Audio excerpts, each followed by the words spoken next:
Bonjour les béliers, j'espère que vous allez bien. On va découvrir ensemble vos énergies pour la semaine du 22 au 28 février. Gardez bien à l'esprit que ce sont des énergies générales, c'est comme une sorte de météo et vous seul décidez de ce que vous en faites. Donc prenez uniquement ce qui résonne pour vous dans ce tirage et le reste, vous laissez. Je vous invite également à consulter les vidéos de votre ascendant et des autres signes de votre thème astral pour compléter ces informations. Ici, l'énergie avec laquelle vous entrez dans la semaine, ce que vous voulez profondément, comment vous vous sentez, la force qui vous soutient, le challenge à relever, le résultat de votre semaine et quelques messages conseils pour finir. Vous avez le diable, la lune, le roi de coupe, le 9 de coupe, voilà, je vais y arriver, l'as de denier et le 2 de bâton. Alors, vous entrez dans la semaine avec cette énergie de diable. Beaucoup de dynamisme, de l'énergie vive dans le diable. Il y a beaucoup de dynamisme, il y a beaucoup aussi de créativité, d'inventivité. Vous avez vraisemblablement une envie, là, une envie d'explorer des horizons nouveaux. Est-ce que vous savez déjà vers qui, vers quoi vous avez envie de vous tourner? Ça, c'est pas sûr. Si vous le savez, disons que vous le sentez sans doute. Vous le sentez parce que votre intuition vous guide, votre intuition est présente, votre cœur vous parle, donc il y a des choses qui vous attirent. Maintenant, est-ce que vous avez pris vraiment une décision? Est-ce que vous avez une idée très claire de ce que vous voulez créer, de ce que vous voulez développer? Ça, c'est pas sûr. Ça dépendra peut-être des béliers. Maintenant, j'ai beaucoup d'inventivité chez ce diable. Lui, il est dans la matière. Il est rusé, il est malin, il est créatif, il trouve toujours des solutions, même si c'est compliqué, même si en apparence ça va pas être simple. Le diable, il trouve toujours une solution concrète pour avancer. Et cette inventivité, je sens qu'elle est là parce que j'ai la lune qui est juste à côté. Alors ça, c'est ce que vous voulez cette semaine. La lune, c'est une énergie de fécondité, de créativité aussi, d'intuition. Donc vous êtes très... Je vous la montre de près parce que voilà, il y a un détail que vous ne voyez pas. Voilà, on voit cette... elles sont très belles ces cartes. Pour ceux qui se demandent, c'est le tarot du ciel et de la terre. Voilà. Donc ces deux cartes côte à côte me parlent de créativité, d'inventivité, de chercher une solution aussi pour, pour sortir d'une... alors, soit sortir d'une situation, soit repousser des limites. Symboliquement, là, en résultat de la semaine, avec le 2 de bâton, on est en train de faire des projets. On est dans un périmètre connu. Cet homme, il est, si le focus veut bien, cet homme, il est sur son balcon, là, en haut de son château, d'accord. Donc il est chez lui, symboliquement, il est dans sa zone de confort, il est dans le connu, mais il a un globe entre les mains. Il a un globe entre les mains, il est en train de regarder l'horizon et il a envie de conquérir de nouveaux territoires, il a envie de nouveaux espaces. Et il est en train de choisir vers où je me dirige, qu'est-ce que je pourrais conquérir, qu'est-ce que je pourrais faire maintenant. Il n'a pas encore choisi vraiment de sortir de sa zone de confort pour partir à la conquête, pour entamer un nouveau voyage. Mais ça l'appelle. Et vous avez un appel là, intérieur. Votre intuition, elle vous parle. Il y a quelque chose, quelqu'un qui vous attire. Maintenant, c'est pas encore très clair. La Lune, c'est le monde aussi des ombres. On est dans la nuit, on ne sait pas exactement ce que, ce que va donner la réalité. Qu'est-ce que ça donnerait le même paysage au grand jour? On pourrait avoir des surprises. Donc il y a un voile de mystère avec la Lune qui demande à être éclairci. C'est justement ce que vous voulez. Vous voulez à la fois de la créativité, de la fécondité, vous voulez avancer, mais vous voulez éclaircir des choses. Vous voulez dépasser des illusions, vous voulez avoir une idée plus claire de ce que vous pouvez entreprendre. Et dans cette notion de repousser des limites, de conquérir de nouveaux territoires, il y a peut-être pour certains la notion aussi de sortir d'un territoire connu, mais d'un territoire qui vous enferme, qui vous enchaîne. Avec cette énergie de diable, on a cette notion d'être attaché, d'être empêché. Maintenant, je le dis souvent quand le diable sort, le diable ne nous kidnappe jamais. C'est nous qui allons nous mettre dans les griffes du diable. Si on a pu aller dans les griffes du diable, on peut aussi en sortir. Et j'ai l'impression que vous êtes dans un contexte, dans une situation. Alors est-ce que c'est plus relationnel, amoureux, sentimental? Est-ce que c'est plus professionnel? Est-ce que c'est lieu de vie? Bon, vous savez mieux que moi, n'hésitez pas à partager dans les commentaires, je suis toujours ravie de vous lire. Mais je vous sens dans une situation, on va dire, que vous avez choisi, qui vous a quand même apporté de la sécurité, que vous avez apprécié, que vous appréciez sans doute encore. Vous y trouvez des avantages. Mais cette situation devient quand même enfermante pour vous. Il y a des limites que vous avez maintenant envie de dépasser, envie de franchir. Et vous sentez que ça vous appelle. C'est pas encore très clair pour vous. Et ça suscite également en vous des insécurités.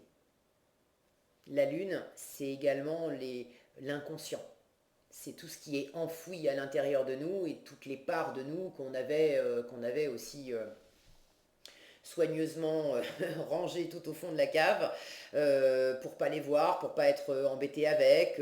Certaines qui sont au fond de la cave depuis des lustres et on n'a même pas conscience encore qu'elles existent. Mais dans des moments comme ça de vie où il y a un enjeu, où il y a un challenge, où il y a quelque chose qui nous sort précisément de cette fameuse zone de confort, c'est le moment rêvé pour que les insécurités, les doutes remontent.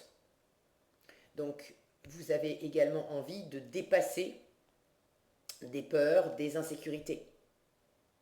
Si vous vous sentez enchaîné, empêché dans une situation, ça peut être professionnel par exemple, vous aviez choisi de signer votre contrat de travail.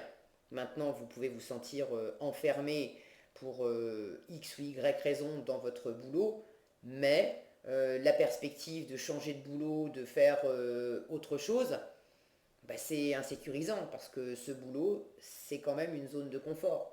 Vous en avez l'habitude, vous le pratiquez depuis un moment, il vous apporte un salaire. Donc qu'est-ce que ça va donner si je me lance dans une nouvelle aventure? Là, c'est un peu plus flippant. Mais en même temps, il y a quelque chose qui vous appelle. Donc vous avez à la fois envie de suivre votre intuition, vous avez envie de créativité, vous avez envie de développer quelque chose de nouveau, d'être inventif, d'aller au-delà de ce que vous connaissez à présent. Et en même temps, vous avez aussi envie de dépasser des doutes, des peurs, des insécurités. Vous n'avez pas envie de vous laisser arrêter par ça. Ce diable peut vous représenter vous entre vous et vous, d'être en début de semaine dans une domination de cet entre-deux, de cette domination, à la fois de cet appel que vous ressentez et en même temps des insécurités que ça suscite. Et de ne pas vous laisser déborder par ça et de maîtriser ce que vous ressentez. Parce que comment vous vous sentez précisément, le roi de coupe, il y a beaucoup de maîtrise chez ce roi de coupe. Il est dans l'ouverture, il est dans l'émotionnel, il ne repousse absolument pas ce qu'il ressent, mais il ne se laisse pas du tout déstabiliser par ce qu'il peut ressentir. Donc le roi de coupe va accueillir des envies, même si c'est pas exactement quoi, qui, comment, d'accord, mais il va accueillir ça. Il va également accueillir les insécurités, les questionnements qui peuvent aller avec. Et ça va pas le faire vaciller. Donc je vous sens quand même bien posé dans une forme de contrôle, dans une forme de maîtrise. Vous vous contrôlez vous-même, ça, c'est sûr. Le diable parle de contrôle, évidemment, qui contrôle qui? Vous pouvez aussi avoir une part de vous qui cherche à contrôler l'environnement. À contrôler l'environnement justement parce que ça vous sécurise. C'est sûr que vous pouvez vous sentir dans cette maîtrise de roi de coupe, pas parce que vous êtes dans une totale ouverture de vous laisser juste traverser par ce que vous envoient les autres, mais de vous sentir dans la maîtrise parce que en amont, vous maîtrisez la situation, vous maîtrisez les relations et vous évitez que les autres vous envoient des trucs trop déstabilisants parce que vous avez un peu pris la tête des opérations et vous menez la barque. Bon, voyez, voyez comment ça résonne le plus pour vous.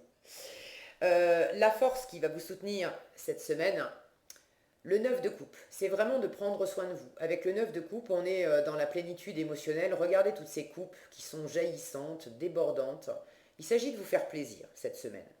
Dès que vous allez être connecté dans le plaisir de cœur, c'est les vœux réalisés aussi, le 9 de coupe. Donc restez bien à l'écoute de votre intuition, de ce qui vous guide, de ce qui vous appelle, de ce qui vous épanouit. Tant que vous sentez que ça vous nourrit le cœur, allez dans ce sens-là. Ok? Ce diable, il n'est pas vraiment branché sur le cœur, sur la fluidité de cœur. Il y a beaucoup de passion avec le diable, mais c'est quand même une passion maîtrisée, une passion contrôlée, une passion qui, si elle n'est pas maîtrisée, qui, si elle n'est pas contrôlée, peut devenir brûlante, toxique, obsédante, addictive. Ok? Alors que là, quand on est dans le 9 de coupe, il y a énormément de plaisir, il y a énormément d'envie, mais c'est pas toxique, c'est pas enchaînant, c'est pas enfermant, on se brûle pas avec. Symboliquement, c'est des émotions, c'est de l'eau. Donc on se brûle pas avec. Vous me direz, bon, avec l'eau, on peut se noyer, mais c'est pas, là, c'est pas le but de la manœuvre. En plus, vous l'avez en force. C'est vrai que il y a un revers hein, au 9 de coupe. Le 9 de coupe, ça peut être justement de tomber dans l'ego. On est tellement centré sur soi, sur son propre plaisir, qu'on en oublie les autres et on pense qu'à son nombril. Mais vous l'avez en force, donc c'est pas le cas. D'accord? Là, il s'agit vraiment de vous faire plaisir. Et je sens d'être dans à la fois dans cette ouverture, de penser à vous d'abord, mais pas à vous d'abord dans un sens justement égoïste. Pas pour vous renfermer, pas pour vous couper de l'extérieur, pas pour vous couper dans une relation ou de votre partenaire, mais de vous faire plaisir à vous d'abord, parce que si vous, vous êtes pleinement nourri et pleinement satisfait, c'est quelque chose que vous allez pouvoir redistribuer. Et là, on ne sera pas dans une relation où il y en a un qui a du pouvoir et les autres qui sont soumis. On sera dans une relation beaucoup plus harmonieuse. Alors que si vous ne prenez pas bien soin de vous, vous pouvez vous sentir en manque et pour le coup attendre de l'extérieur que l'extérieur vous apporte plus de bonheur, plus de bien-être, être dans la position de vous dire mais c'est à cause de l'extérieur que je me sens pas bien dans mes baskets. Non, des contraintes extérieures, il y en a toujours, mais la responsabilité de votre vie, il n'y a que vous pour la prendre. Donc vous êtes la seule personne habilitée à vous chouchouter, à vous faire du bien, à réaliser vos rêves, à être branché sur le plaisir et sur ce qui vous nourrit dans tous les sens du terme. Ok? Je sens qu'il y a voilà, un petit équilibrage à faire entre cette position de diable, où il peut y avoir quelque chose qui fait du bien au premier abord, mais s'il y a un trop-plein, si c'est mal maîtrisé, ça peut brûler ou ça peut être pas agréable dans le relationnel.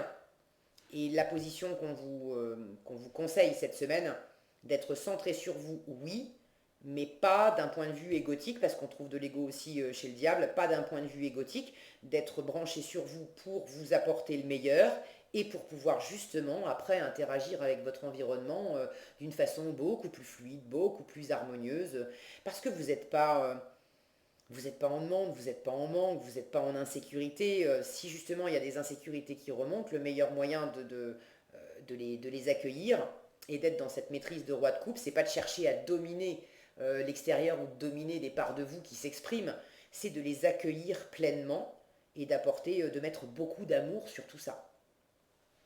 En challenge, vous avez l'as de denier. L'as de denier, c'est une opportunité. Étant donné que vous l'avez en challenge, et une opportunité concrète, vous l'avez en challenge, ça peut m'indiquer soit que qu'il va y avoir une opportunité pour vous de peut-être avoir des réponses plus claires, de lever le voile, de pouvoir décider quelque chose, de pouvoir faire bouger ces fameuses limites de zone de confort, de peut-être pouvoir vous extraire de quelque chose qui est asservissant d'une certaine façon. Maintenant, est-ce que vous allez voir cette opportunité? Et si vous la voyez, est-ce que vous allez décider de la prendre? Vous pouvez avoir la sensation que justement la situation manque d'une opportunité concrète, d'une ressource concrète pour vous aider à aller de l'avant. Vous avez envie de... Bon, je ne vais pas vous la refaire, hein, vous avez envie d'horizons nouveaux et vous pouvez être dans l'état d'esprit de vous dire mais tant que j'ai pas l'argent nécessaire, eh ben je peux pas et c'est pas à ma portée. Tant que j'ai pas, je sais pas moi, telle ressource matérielle, ça va pas être possible. Alors, selon ce que vous voulez entreprendre, vous aurez probablement raison dans une certaine mesure, mais je dis bien dans une certaine mesure parce que c'est avant tout qu'est-ce que vous vous offrez à vous-même. Si vous croyez que quelque chose est possible, ça c'est la carte des vœux exaucés, d'une façon ou d'une autre, vous y arriverez. Parce que ces deux cartes me disent que vous êtes ingénieux, vous êtes créatif, vous êtes inventif. Donc quand bien même vous attendez une ressource particulière que vous n'avez pas, vous trouverez un plan B. Mais si vous y croyez, si en revanche vous restez dans l'état d'esprit de dire je suis dépendant de cette ressource et si je n'ai pas cette ressource, je ne peux pas, c'est aussi ce que vous allez créer. Et du coup, vous allez devenir votre propre diable et rester enfermé dans la situation. Vous comprenez? Donc, attention à cette notion de nouvelle opportunité. Il y a peut-être réellement une ressource à votre portée. Maintenant, est-ce que vous la voyez? Je vous rappelle qu'ici, on est dans l'ombre, alors vous avez envie de dépasser l'ombre. Ouvrez grand les yeux. Il y a peut-être effectivement une ressource à votre portée. Et si vous avez l'impression que vous attendez une ressource et puis que non, c'est pas pour vous, soyez créatif, soyez inventif, revenez à vous-même, restez dans le plaisir et dans le c'est possible pour vous créer de nouvelles possibilités. Si c'est pas cette possibilité-là, ça sera une autre. Ok? Sentez-vous aussi mériter cette possibilité. Ne vous en coupez pas.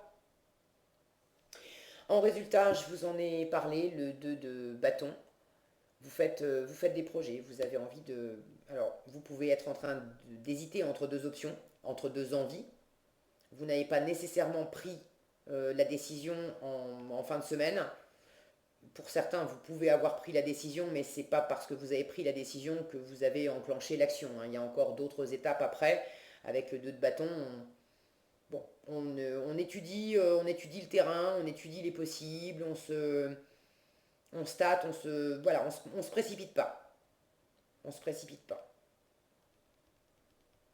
Vous avez vraiment besoin d'y voir plus clair aussi dans la situation. Cet homme-là, il regarde au loin et si je suis son regard, il regarde aussi la lune. Vous avez à la fois besoin de sentir, de rester bien connecté à votre intuition pour vous guider et en même temps d'éclaircir la situation, d'en savoir plus, de prendre votre temps, de préparer tout ça. Est-ce que j'ai autre chose?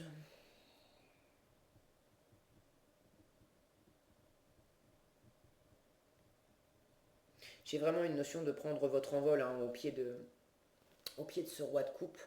J'ai Alors un rapace, c'est sûr, je connais pas bien les rapaces, j'ai l'impression que c'est un aigle, mais bon, je ne suis pas une spécialiste des oiseaux.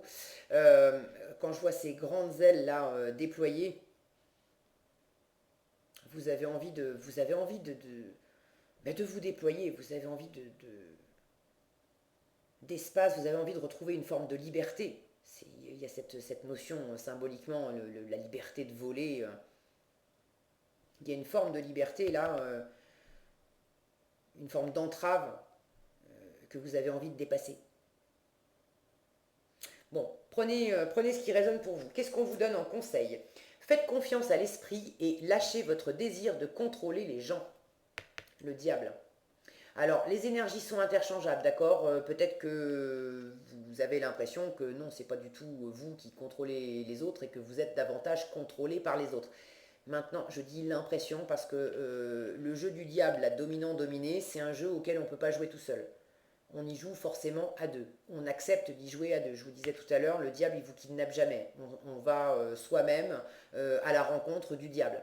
Donc bon, c'est pas le genre de chose qui est nécessairement agréable à reconnaître, je vous le concède, hein. Et puis je dis ça parce que moi aussi, hein, je ne suis pas meilleur que vous, j'ai été mon propre diable par moment, j'ai reconnu moi aussi que je m'étais toute seule, comme une grande, mise dans des situations de soumission, ou que au contraire j'avais essayé de prendre un ascendant sur les autres et que d'une façon comme d'une autre, c'est bien hein, d'essayer tous les rôles parce qu'au moins on voit ce qui fonctionne pas, on voit que ça fonctionne pas dans ce sens-là, ça fonctionne pas dans ce sens-là, et puis il y a un moment où quand on a fait le tour, on se dit bon allez, stop, j'arrête de jouer, je vais plutôt déployer mes ailes et puis partir en mode liberté, en mode épanouissement et en mode relation fluide avec les autres plutôt que d'essayer d'être dans le contrôle. C'est aussi des expériences qu'il faut faire. Bon.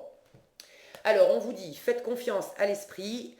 Une fois que vous avez fait tout ce que vous pouvez pour atteindre votre but, donc ce qui est en votre pouvoir, remettez la situation entre les mains du divin. Laissez agir la magie du travail de l'esprit. Donc, ce qui est en votre pouvoir, faites-le. Et ce qui est au-delà de votre pouvoir, ne cherchez pas à continuer de maîtriser les choses. Remettez ça à l'univers, à votre intuition. Laissez aller les choses dans cette fluidité de cœur et de confiance. Et ici, lâchez votre désir de contrôler les gens. On vous dit être dans le contrôle en permanence peut saboter vos relations. Pour atteindre vos objectifs efficacement, faites marche arrière, recentrez-vous, c'est ça, et ça aussi, et offrez à la situation un espace de respiration. Cet espace de respiration, c'est aussi cet espace de liberté là que je sentais. Offrez-vous à vous-même un espace de liberté et de respiration. Offrez à la situation et aux personnes impliquées un espace de respiration. Voilà ce que j'avais pour vous les béliers cette semaine. J'espère que cette vidéo vous sera utile. Si elle vous a plu, je vous invite à la liker, la partager, la commenter. Et pour être averti quand je publie de nouvelles vidéos, il suffit de vous abonner et d'activer la cloche des notifications. Prenez bien soin de vous, passez une excellente semaine et je vous dis à bientôt dans un prochain tirage.